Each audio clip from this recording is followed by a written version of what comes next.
and welcome to my first crayfish outing of 2022. Hope this video finds you all well and enjoying the bank holiday weekend. I certainly am. So we're down here today on the River Bain. I'm right now situated in the same area you saw me in the last video. However, this time I'm going to walk all the way down the river, right the way through to Donington, checking for any random crays that are just waddling about, because sometimes early in the morning you can catch the odd one just trying to get back to its hole.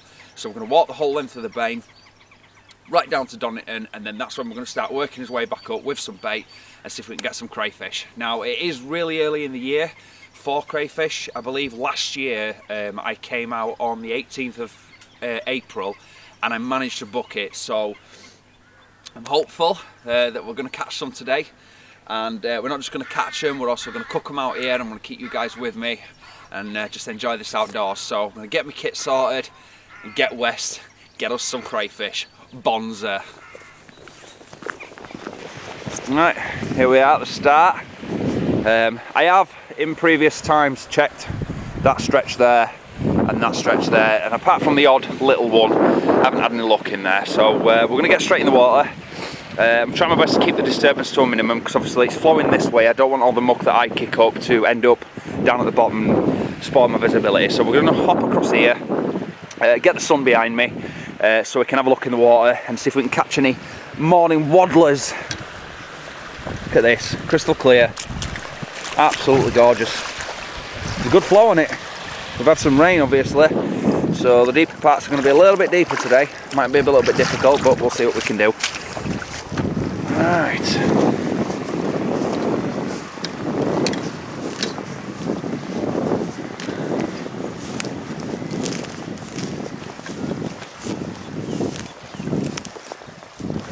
It's looking good.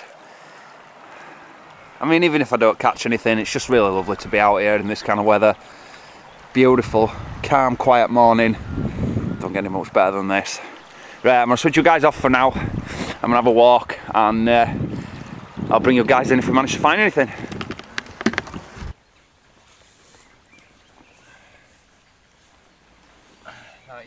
You probably can't see this on the video, but just here in the water here, there's an old tyre. Ever since I've been first coming down here, every time I come by this tyre, I always check inside it, because I've had a couple of decent sized crays out just out of this tyre here. So let's have a look, shall we? Oh, I'm not looking forward to putting my hand in this water. It's going to be cold. Ooh.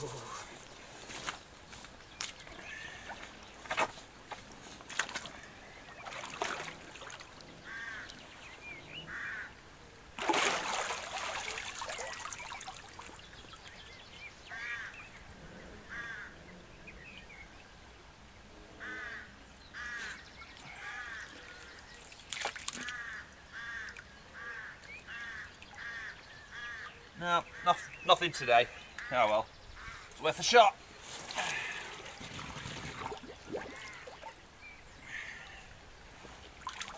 Usually, when I find bits of rubbish in the water, I do tend to remove them. But this creates a nice little habitat for crayfish, so we'll leave that for other crayfish to use. Yeah, I've made quite a lot of murk here, so I'm going to chill out for 5 minutes, let this murk, wash down and spread out. That way, by the time I get down there, I'm not having visibility change. So, oh, it's cold.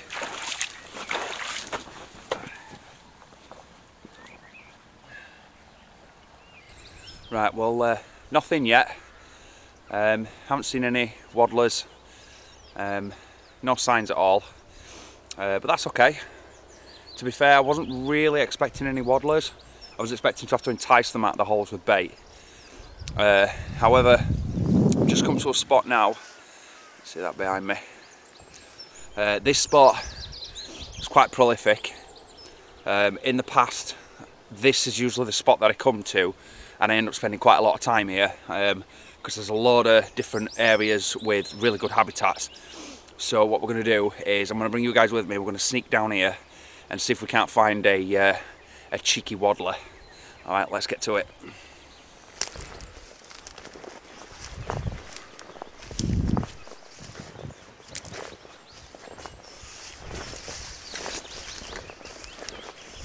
boggy down here. They must have had some flooding. Whoop, slip in.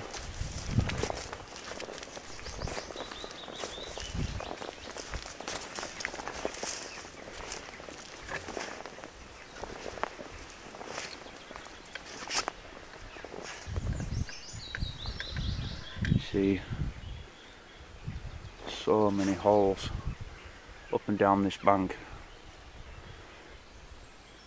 I've had some monsters out of this bit, so we're going to head up the stream that way, because it bends away from the path, so you can't see that up from the path. So we're just going to have a little wander up here, see if we can find any waddlers. Well, nothing doing in that area. I did lift an old bucket out the water, and as I lifted it out, I just caught sight of a little crayfish's butt as it's just going underneath these roots. I mean, even if the crayfish itself hadn't have moved when I lifted the bucket, I don't think there'd have been any way I could grab hold of it. But at least I've seen one, so it's got me excited. It's got the fire stoked.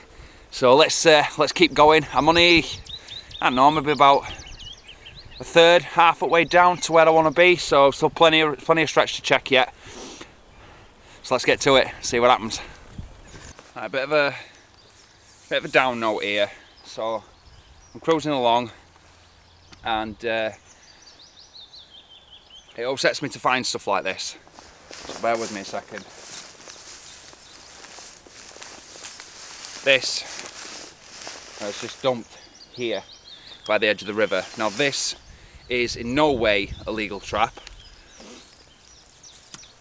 That hole in there that's supposed to be the entrance hole, otters, voles, mice, stoats can get in that, and if they get in that and get stuck, they're dead. There was a story recently, can't remember where it was, but basically there was a resident otter in this town that was really well known, and unfortunately, because of an illegal trap like this, the otter had gotten stuck in this net and unfortunately perished.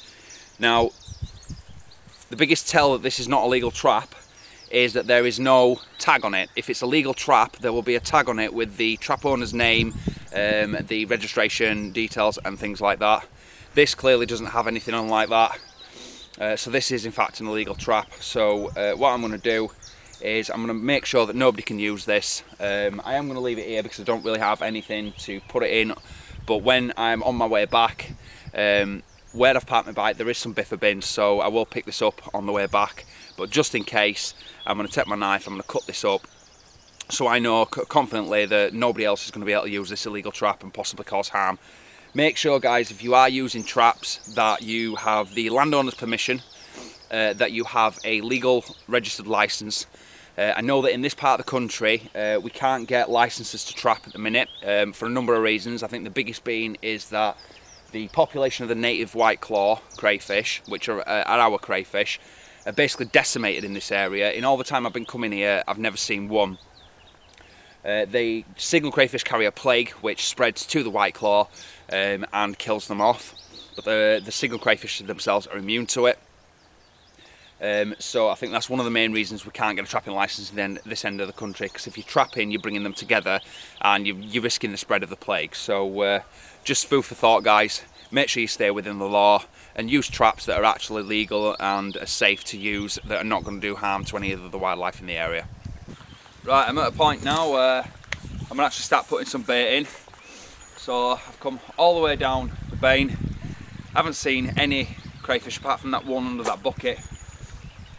So I'm at the spot now where I'm going to start chucking some bait in and working my way back up, and hopefully we can entice some crays out of their holes and get a feed on.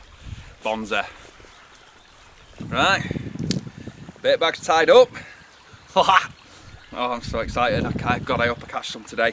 So let's get these in water. Now what I'm going to do is, usually I'd spread them out quite over quite a distance, but I know from previous experience that they can be quite difficult to entice out at this time of year. So what I'm going to do is I'm going to pop one there, one about, and I'll 10 foot up to keep as much fuel signals in that swim as possible, and hopefully sit back, enjoy 5 minutes sat down, because I've been walking for a couple of hours, and just see if anything comes out. Wish me luck, guys.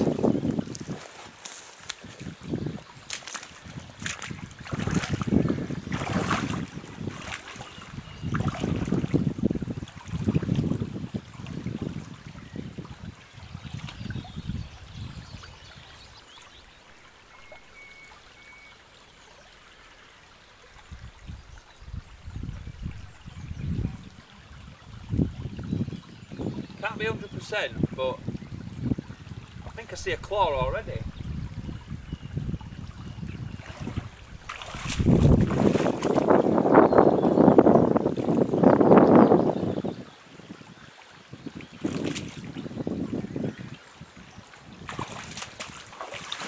I don't think it is, but I can grab my stick, grab my highly sophisticated coat hanger. Just see if I can entice it out of the hole.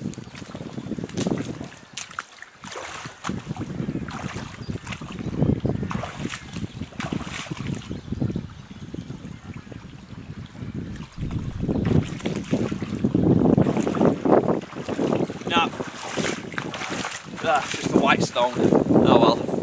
Right. Bait's in now. All I can do is sit back and wait now. In the summertime, they can literally be out in seconds. But in the session last year, around this time of year, I noted that in some places it was taking up to 20 minutes to half an hour for them to actually start coming out and feeding. You'll see them poking out and having a little sniff and then going back in, but for them to actually come out and start feeding took quite a while. So I'm going to switch the camera off for now, have a bit of a chill out, sit down for a bit, because like I said, I've been walking for quite some time. Yeah. Fingers crossed, we get some mudbugs. Crayfish! I'll be there right now! Well, I've got to catch it first. Right, I don't know when to leave it and let it get confident. I'll just go for it. I'm going for it.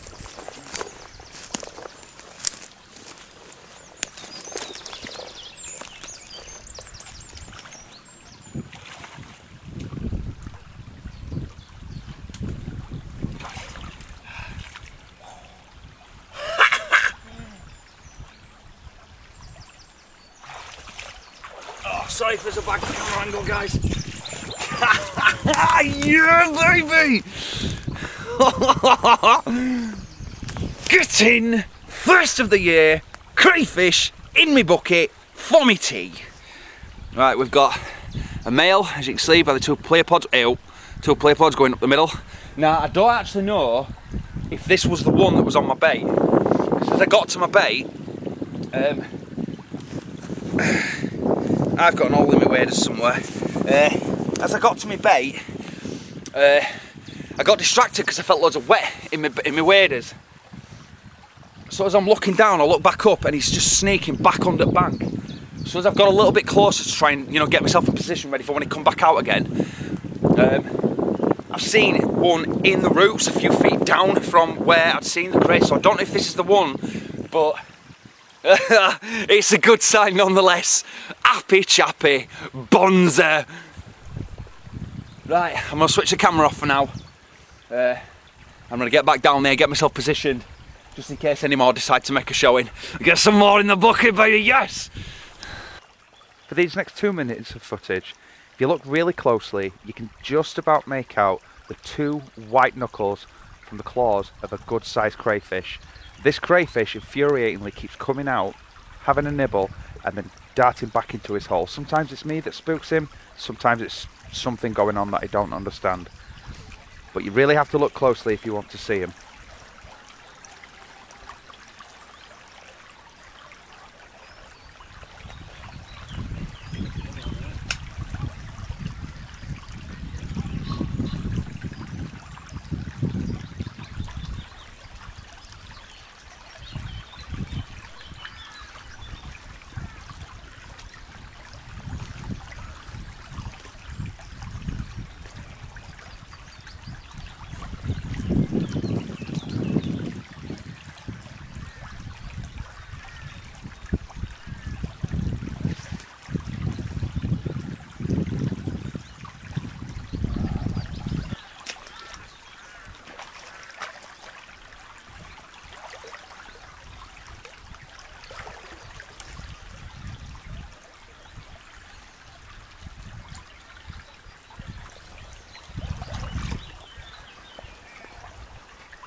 very timid this time of year. Seem to be extra sensitive as well. Like usually I can sneak right up on them.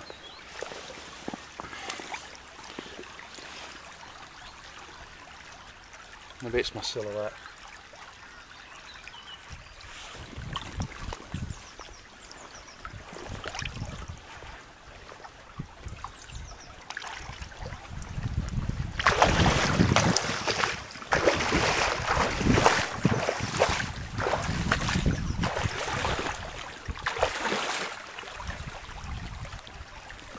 So unfortunately that one is clearly spooked off.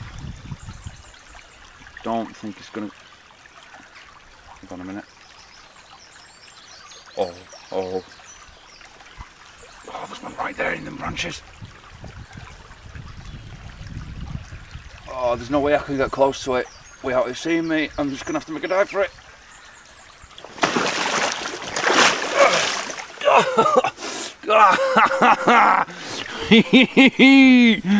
Got him!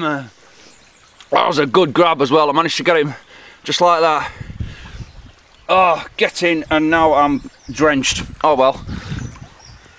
Oh well, here's another cray in the bucket! Yeah!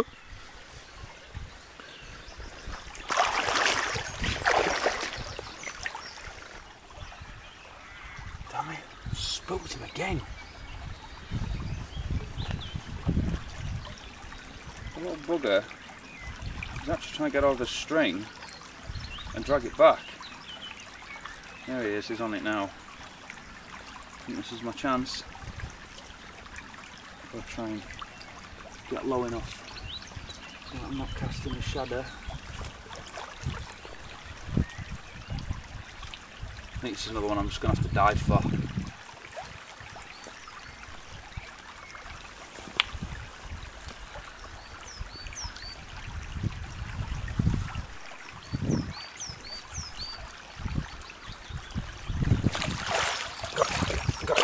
Oh, it's only a Didion, but it's a crayfish.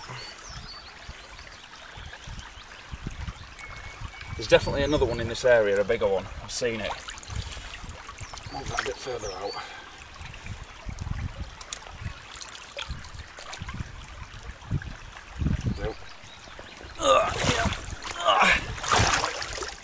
Just a Diddy one.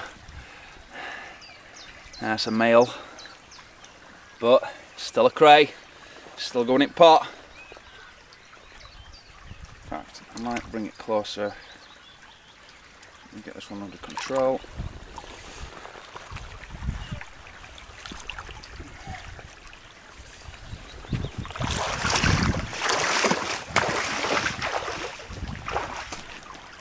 I think I'll have another 10-15 minutes in this spot and then we'll move on.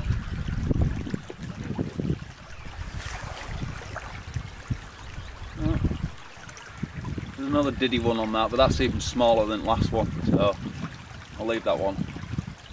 Hopefully that one will compete with the bigger one and they'll be too distracted and I can maybe sneak up on the bigger one. Well,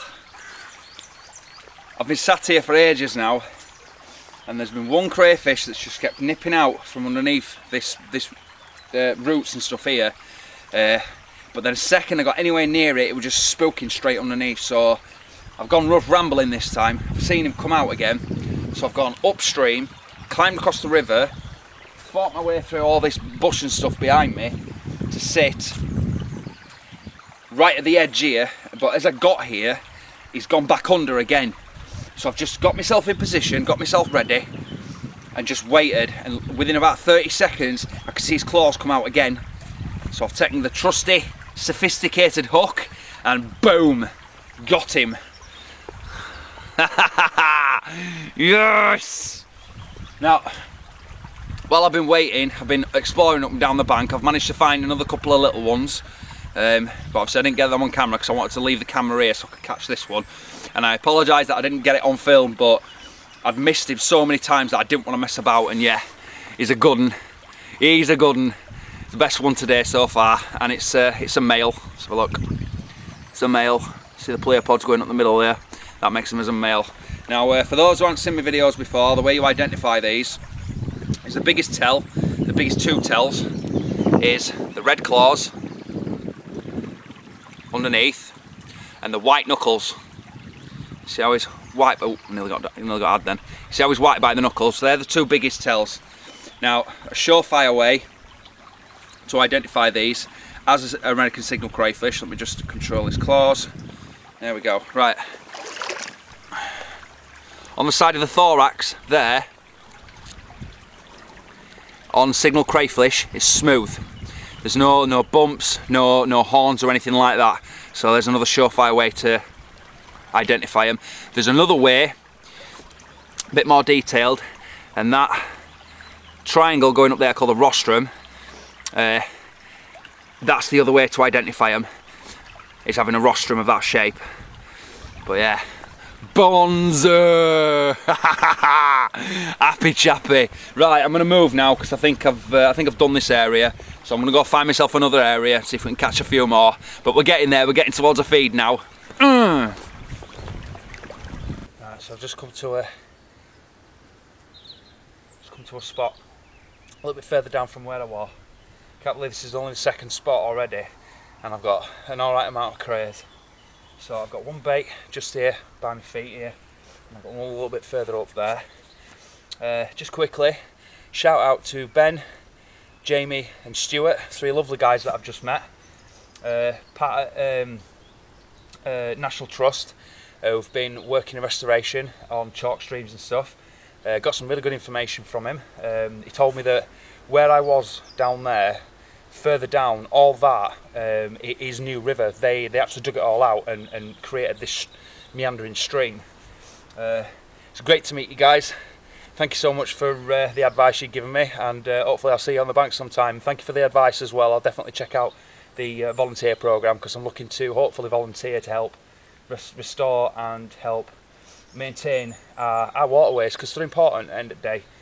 For a lot of different reasons. So yeah, shout out to you guys, thanks so much for coming, and it was great to meet you. Right, so I'm going to chill out here for a little while, see what happens, and I'll bring you back in if, as one of my favourite YouTubers says, if magical or tragical happens. So, see you soon. Well, typical. As soon as I turn camera off and have a look, I've got another one on my bait. This one, fortunately this one's had its nippers taken off, so I had to get in and grab this one. But this time, for a bit of a change, we've got a female. Now you see, hold on, I'll get you a male to show you and compare them. Right, you've had your leggy band off, haven't you? Have you? Right, so that one's a male. Yeah, good, there we go. That one's a male. You see them two player pods going up the middle there? And that one's a female. See, no player pods. All down. See, these swimmerettes here, or player pods, that's what she'll use to hold a clutch of eggs. I'm actually quite surprised that she's got no eggs on her. But yeah, might not have no nippers, but we've still got a good bit of meat in that tail. Haha, bonza. Another one on my bait now, so let's have it.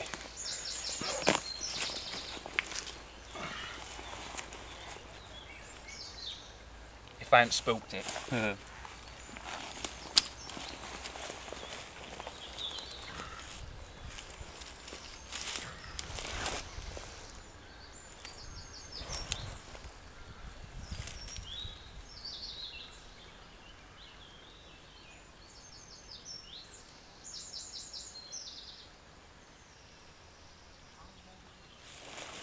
No, it's gone.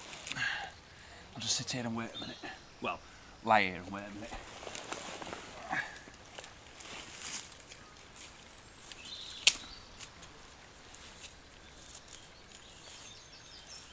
Aye. Oh, shoulder. I've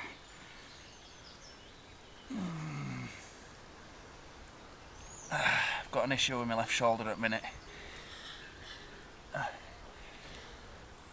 I've had a scan, the doctor says it's a thickening at tendon. Okay, I'm good, I think.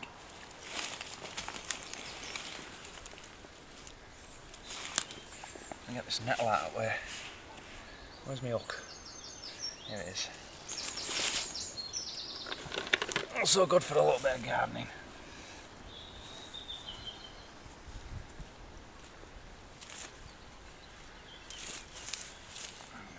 Let that work.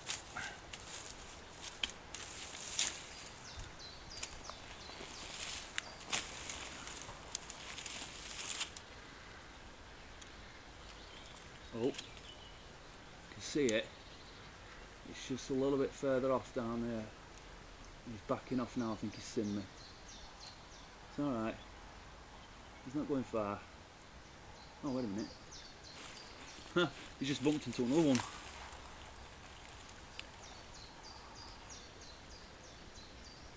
I'm going to have to dig for water where I can't see. I reckon that'll be back, because it didn't quite spook. It just sort of waddled off. Oh, but wait a minute. Oh no, there's one there as well. Right, so we've got two in the area. I might just be able to hook that one out. Let's have a go.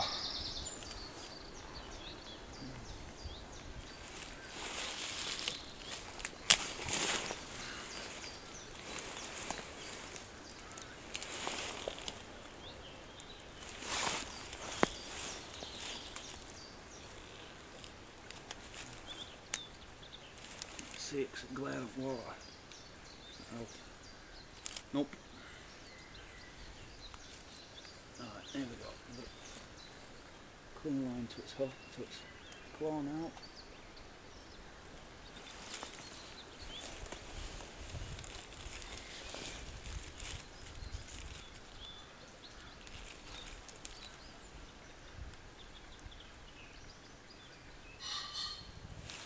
Gotcha. No! Ah, I lost it. Damn it.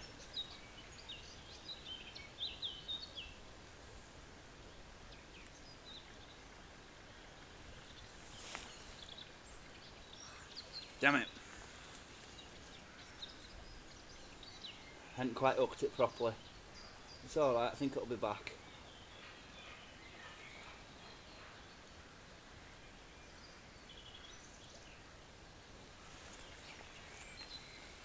Oh, there's one on my bait further up, so I'll go have that one. Ah, nettles.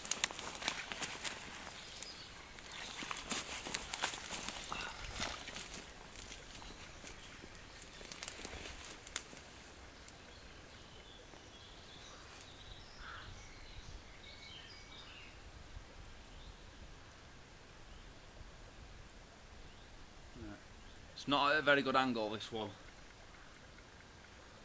So I think I'll just sit here for a sec, wait for it to turn a little bit. There we go. Right. Now this is going to be difficult because it's looking straight at me. But it's having a right good munch, so I might be able to just nip in and hook it. I mean, it's only a Didion, so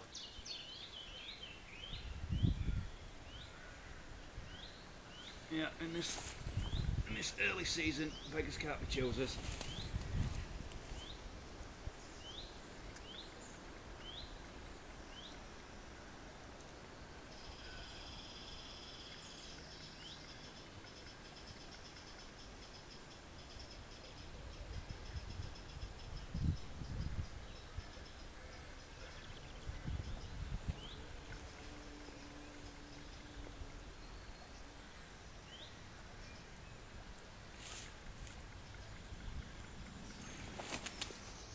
Oh, okay.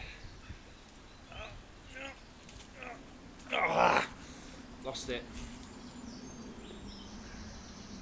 Damn it.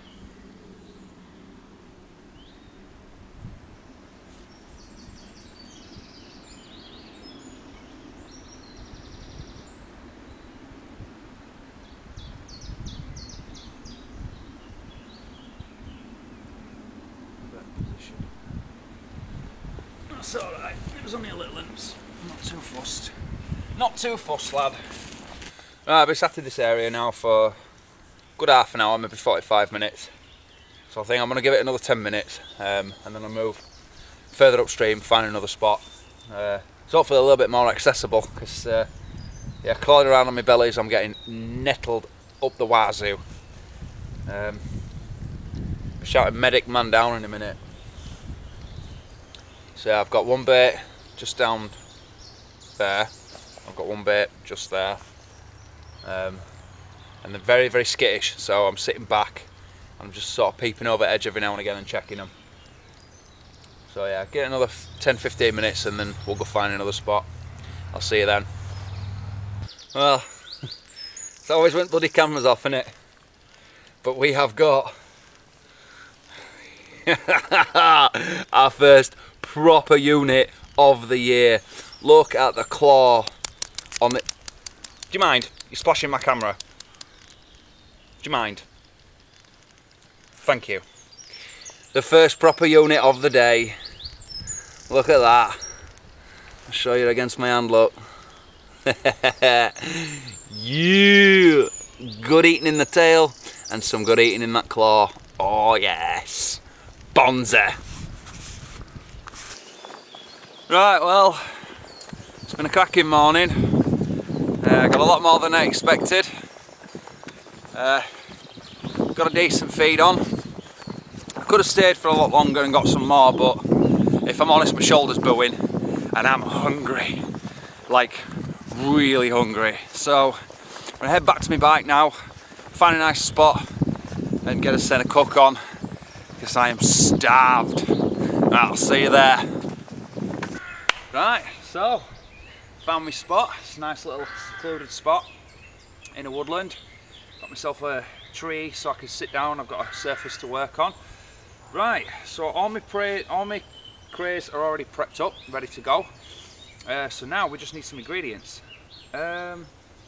Ingredients. Oh, I have an idea. There we go. Right, so what have we got? Very simple.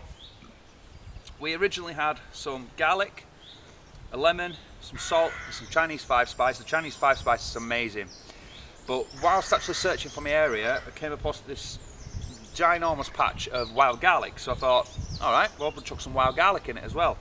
Now, let's move these out of the way. Get these lined up. And then we're going to go, voila! And then we have it. So all my ingredients chopped up. Give my knife a little white.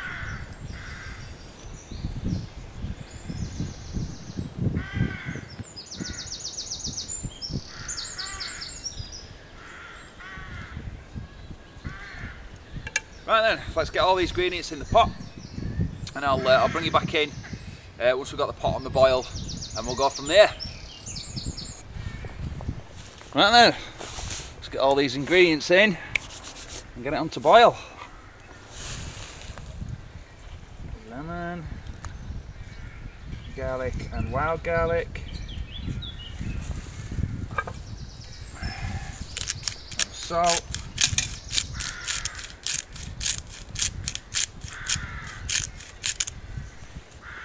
And the secret ingredient, Chinese 5 spice. I've experimented with a lot of different seasonings, but this stuff, oh,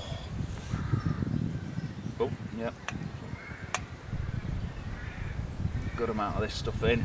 Whack it in, whack it in.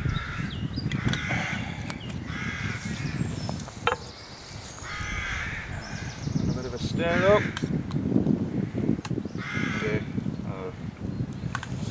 Maybe I should have put the spice in first.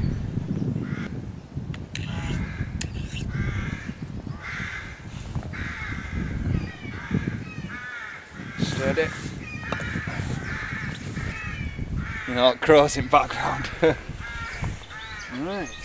let's get this bad boy burning.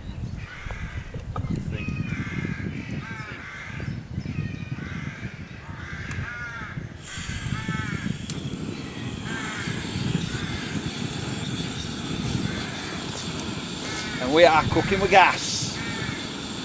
Right, leave that to boil. And I shall bring you guys back in once we're at a boil and ready to put them in. Right, we're at a rolling boil now. So let's get these crays in now. We want the biggest first. In we go.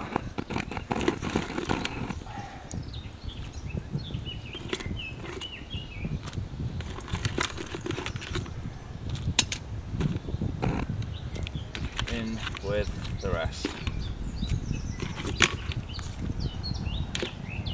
Oh, just enough room. Get that back to a rolling boil now.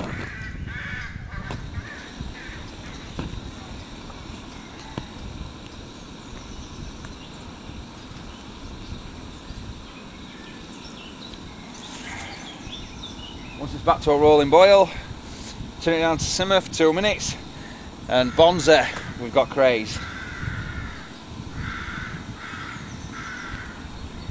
You already see, look, it's starting to turn red. Delicious red colour. Nom nom nom nom nom nom. Stick the lid on for now.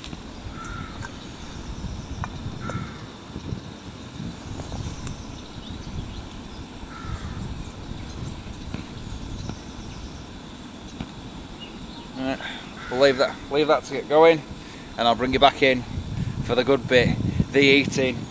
Oh, I can't wait for this. I've got a craving for crays. Yeah, I'm hilarious.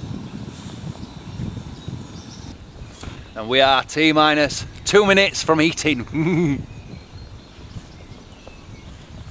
T-minus 15 seconds. And we're there. Yeah. Turn that off. Oh, that's one. Put that over there. Put you down there for now. Right, bear with me while I get set up so we can sit down and enjoy these crays. Finally, best part. Right, got myself my usual utensils, but I've also this time made myself a pair of chopsticks / tongs, just so I can fish them out without burning myself. Right.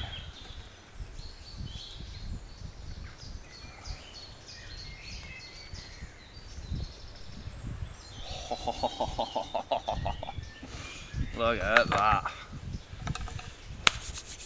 Right, what are we having first? I think we'll have tail first, I think. Now these are going to be red hot. Quarter, not half. Now I've dug a hole over there for all bits. Chuck them in there for now. A bit of a swish. Now, I've actually figured out a new way to crack these tails. So instead of getting out of it like I used to and squishing it like that, all I do is spread it out, put it flat against the board like that, and oh, that's a bit dodge. That is a bit dodge. I think we're gonna shift that over here. I think it's a bit sturdier. There we go.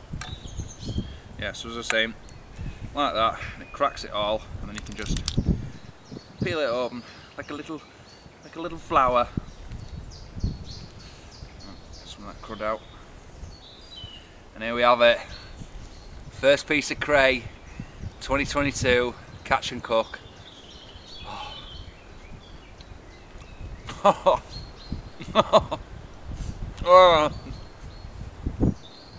Oh, that 5 spice, oh my god. Oh. Yep, these claws are big enough, I think. Let's get into these.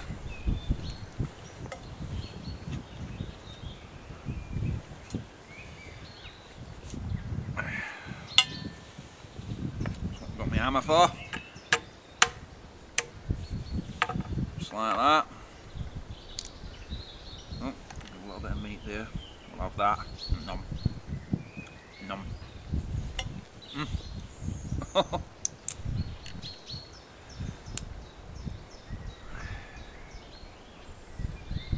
This meat's really loose today. It's not coming out in one at all. There we go.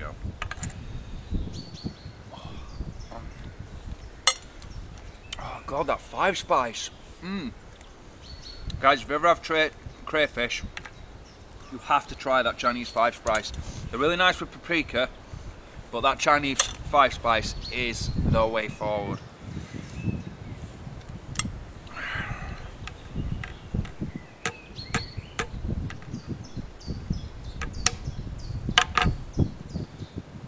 Now, oh, we're having this out in one. Here it comes. Yes. Oh. Happy man. Happy man. I don't even need improvised tongs for that one.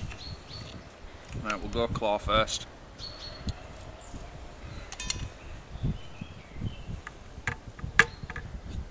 Tap it in, just tap it in.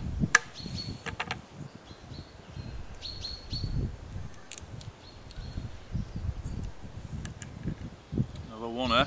Is it in? Oh, we got a oneer.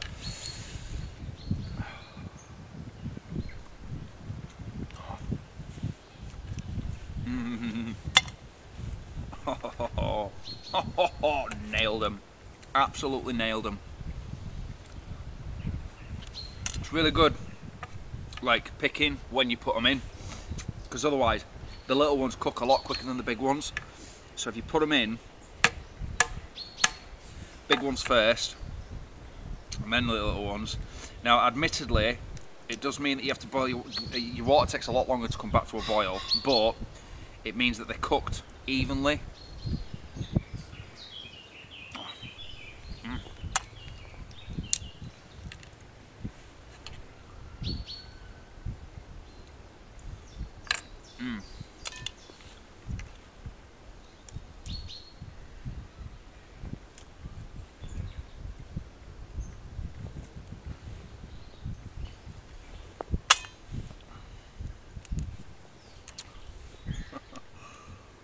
Oh, can't tell you how happy this makes me. I've been dying to get out and get some.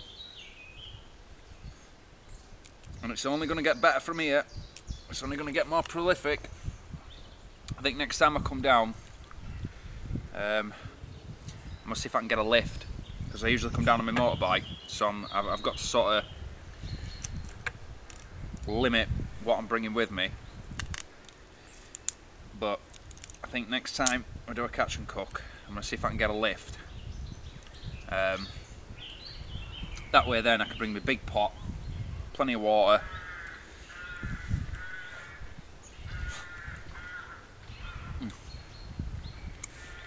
God, it's so good. Plenty of water. And just have a massive boil. I'm thinking as well about, instead of using a stove, using my, let's have the big one. Using my titanium Bushcraft Essentials stove. But I'll take a bit of planning that, because where I am at the minute isn't public access land. It's public land, but it's not public access, so I can't have fires. So it means catching my crays, prepping them before I leave the river, and then driving, I don't know, it might be about 20 minutes, 25 minutes to Willingham Woods, which is all public access land. Same place I did, same woods that I did the second episode of Out for a Coffee, which if you haven't seen those yet, be sure to check those out. The big claw boy. Big claw, nom. So, dippy dip dip dip. Dippy dip dip dip. Oh. Because I've put them in separately. Oh, I got a real taste of that wild garlic then, that was nice. Oh, that wild garlic is really nice. Yes, as I was saying, the same woods that I did the Out for a Coffee episode 2. It's all public access land, so I'll be able to have a fire, be able to use my stove. I could go to the woods near where I live, and do it there, but it's a lot longer. It's a lot further to drive. I'm very conscious about how long these crays are dead before I actually boil them and eat them. I'm sure it'll be fine, but I don't know. There's just that niggling worry. Well, let's get into this bad boy. It's not going to be much meat in here, but waste not, want not. I've been dying for this, so there's no way I'm letting this meat go to waste. Oh. There we go. Wants to stay in. Come on, give it up. Ha ha! Knuckle meat, just like the claws, the knuckle meat is really tender.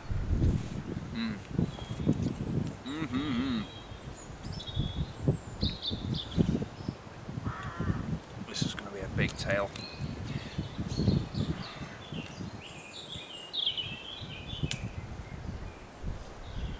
Big tail. Plenty of meat in this one.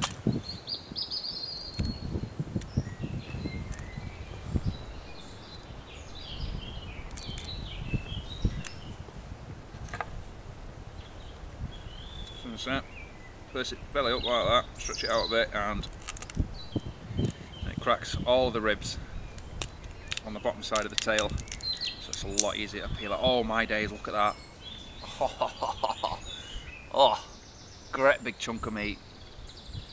Let's give that a little wibble off. Some of the stuff out. It's supposedly edible and tasty, but I don't like the look of it.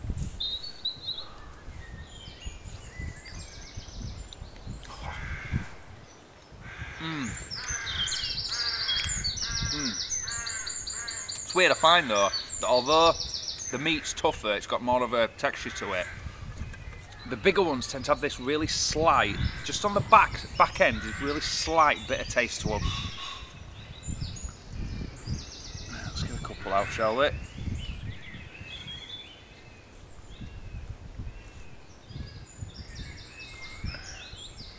bit of wild garlic. That's really nice.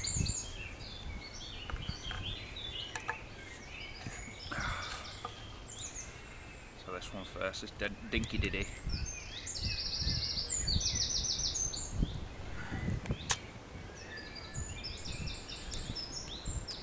Right, well, I'm going to sit and enjoy the rest of my craze, enjoy this scenery. Just want to take this opportunity to thank my amazing partner Amanda Brown, as I always say, without whom I wouldn't be doing this, because it's her camera, her tripod, and she supports me to go out and do what I love doing. Oh. Shout out to Biscuithorpe and Bain, the River Bain. Shout out to the guys I met earlier, to Ben, Stuart and Jamie.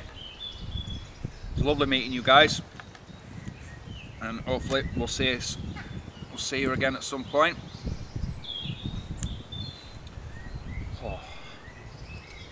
Shout out to the owners of Church Cottage. It's a little holiday home just down the way there. They allow me to park my bike just off the ground, because it's the only sort of area that I can park where the ground's solid enough for my bike, for the stand not to dig in. So shout out to you guys as well. And last but not least, shout out to you for joining me. Shout out to you for watching and subscribing, because without you guys, it'd just kind of be boring. So I'm going to smash the rest of this craze off, and then I'm going to get me some West home. Oh, see my amazing partner Amanda, because she's been away for a few days. And I think I'm going to have myself a burning hot bath, just like these guys. Cook myself like a lobster, says I says he.